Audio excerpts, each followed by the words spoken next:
Hello everyone, welcome back to my channel. मैं हूं पूजा सेतिया। हमारा चैप्टर चल रहा है एडमिशन ऑफ पार्टनर, जिसमें हम टीएस क्रिवेल की पीछे से प्रैक्टिकल क्वेश्चंस कर रहे हैं। आज जो हमारा टॉपिक है वो हिडन गुडविल का टॉपिक है, जिसमें हम कैसे निकालेंगे, स्टेप फॉलो करेंगे। स्टेप से हमने हिडन गुडविल बनाई, बस आप स्टेप्स याद कर लेना। अब मैं क्वेश्चन रीड कर रही हूँ, स्क्रीन पर देखिए।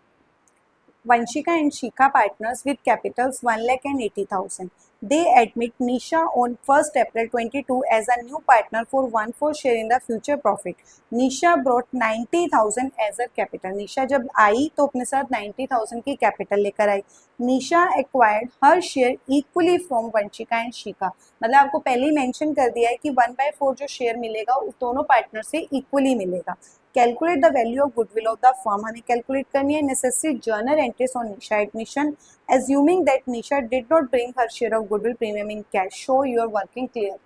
अब देखो, हमें इस क्वेश्चन में दो पार्टनर्स पहले और दिए थे. एक नया पार्टनर एडमिट हुआ 1/4 शेयर के लिए, और हमें ये बोला गया कि ये जो 1/4 शेयर लिया है इन दोनों पार्टनर्स ने क्या किया है, इक्वली दिया है. इन दोनों पार्टनर्स ने क्या दिया है, इक्वली. तो दैट मीन्स वो जो आपकी सेक्रीफाइसिंग रेशो हो जाएगी वो क्या हो जाएगी, इक्वल हो जाएगी. आपको निकालने की जरूरत नहीं है, वहीं से ही पता लग जाता है कि सेक्रीफाइसिंग रेशो क्या है, इक्वल है आपको. क्योंकि जो नया पार्टनर गुडविल होती है, नए पार्टनर का जो शेयर होता है गुडविल में, वो सेक्रीफाइसिंग रेशो में डिवाइड होता है. सबसे पहला पॉइंट तो ये हो गया.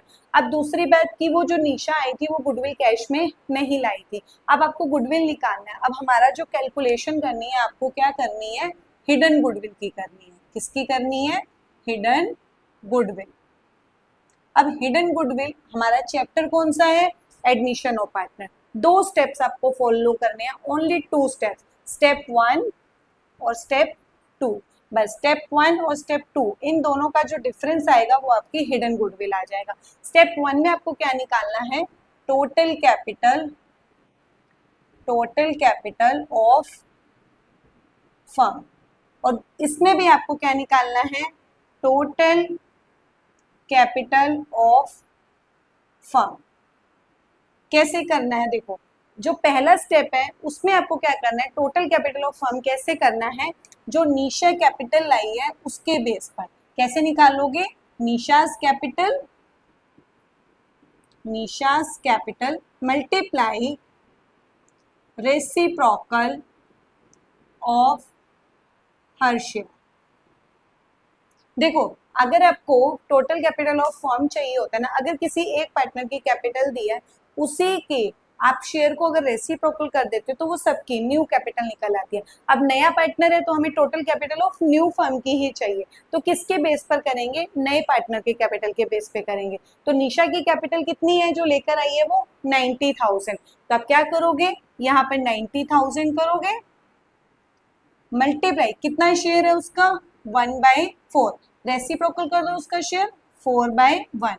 तो कितना आ गया, 90 इंटू 4, 3,60,000. ये आ गया फर्स्ट स्टेप हो गया हमारा, ये फर्स्ट स्टेप हो गया. अब टोटल कैपिटल ऑफ फर्म क्या करना है, इसमें स्टेप 2 में क्या करना है, ऑल पार्टनर्स की कैपिटल कर देनी है. ऑल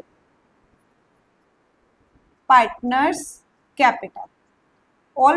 कैपिटल को क्या कर देना है, प्लस कर देना है. अभी इसमें कोई भी रिवैल्यूएशन का प्रॉफिट या एक्यूमुलेटेड रिजर्व एंड लॉसेस नहीं दिया है, तो आप नॉर्मल 2 ही स्टेप फॉलो करोगे. जब आपको कोई भी उसका एक अलग स्टेप्स होते हैं, उसमें सेकंड नंबर स्टेप में चेंज हो जाता है. अगर आपको कोई भी रिवैल्यूएशन का प्रॉफिट हो वो प्लस हो जाएगा. अगर आपके कोई एक्यूमुलेटेड लॉसेस या रिजर्व्स पड़े हैं वो प्लस, रिजर्व प्लस हो जाएगा, लॉसेस माइनस हो जाएगा. लेकिन इस क्वेश्चन में कुछ भी नहीं है, सिर्फ कैपिटल्स दिए हैं, तो ऑल पार्टनर्स की कैपिटल को क्या कर दोगे, प्लस कर दोगे. तो वो स्टेप 2 हो जाएगा. अब स्टेप 2 में क्या हो जाएगा, किसकी, इन तीनों की कैपिटल. फर्स्ट की कैपिटल कितनी है, 1 लाख. उसकी कितनी है, 80,000. और नए पार्टनर की कितनी है, 90,000. ये किसकी हो गई, वंशिका की, ये शिखा की और ये निशा की. इन तीनों को क्या करो, प्लस कर दो. तो तीनों को प्लस करेंगे तो क्या आ जाएगा, 2,70,000. अब क्या करोगे, स्टेप 1 माइनस स्टेप 2. देखो ये भी टोटल कैपिटल ऑफ फर्म है, ये भी टोटल कैपिटल ऑफ फर्म है. तो जो डिफरेंस आएगा, स्टेप 1 माइनस स्टेप 2, तो वो गुडविल भी जो आएगी वो किसकी आएगी, गुडविल ऑफ फर्म आएगी. गुडविल ऑफ फर्म, इन दोनों का डिफरेंस करो तो कितनी गुडविल आ गई, 90,000. ये किसकी गुडविल आई, फर्म की आई. अब हम क्या करेंगे, अब इसकी आपको जर्नल एंट्री पास करनी थी, हमें इस क्वेश्चन के अंदर बोला था। मैं स्ट्रक्चर नहीं बना रही हूँ, आप प्रॉपर स्ट्रक्चर में करोगे, मैं सिर्फ एंट्रीज पास करके दिखाऊंगी, नरेशन भी आप लिखेंगे, स्ट्रक्चर भी, मैं सिर्फ कंसेप्ट क्लियर कर दूंगी। तो सबसे फर्स्ट एंट्री हो जाएगी bank account debit, bank account debit to Nisha's capital, क्योंकि वो प्रीमियम तो जो गुडविल लेकर आएगी वो तो कैश में नहीं लाई है, लेकिन अपनी कैपिटल तो लाई थी वो 90,000 की, तो उसकी एंट्री हो जाएगी, तो 90,000। अब जो गुडविल है, जब हमारा क्या होता है, नया पार्टनर कैश में नहीं लाता है ना गुडविल, तो एक वर्ड याद मैंने करना सिखाया था, क्या एंट्री होती है, न्यू टू ओल्ड। क्या वर्ड होता है, न्यू टू ओल्ड। न्यू मतलब नया पार्टनर, ओल्ड मतलब ओल्ड पार्टनर, इसको सेक्रीफाइसिंग रेशो में डिवाइड कर देते हैं। तो सेकेंड एंट्री क्या हो जाएगी, न्यू पार्टनर कौन है, निशा, तो एंट्री क्या हो जाएगी, किसका नाम आ जाएगा, निशा, निशा, बट क्या लिखेंगे, करंट अकाउंट लिखेंगे, Nisha current account debit to Vanshika capital account, कभी यहाँ पर करंट नहीं लिखना है, टू वंशिका कैपिटल और टू शिखा कैपिटल। अब यहाँ पर अमाउंट कैसे डालेंगे, निशास करंट का मतलब है कि निशास जब करंट लगाएंगे ना, तो आप समझ जाओगे कि वो अपना जो शेयर होगा गुडविल में वो कैश में नहीं लाया।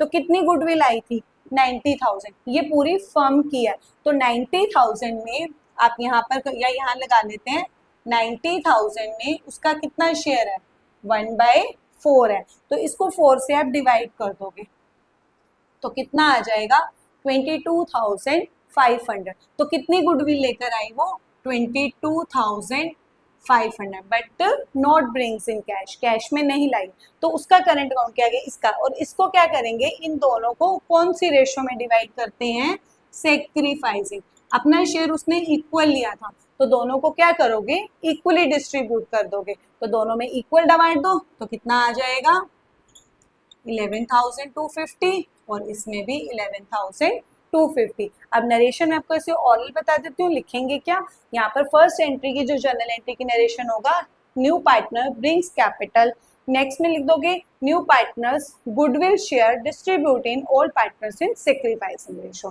तो बस नरेशन भी लिख लोगे और इसको प्रॉपर स्ट्रक्चर में करोगे। स्टिल अगर कोई पॉइंट नहीं क्लियर हुआ है तो आप बता देना, उसको आप आंसर दे देंगे।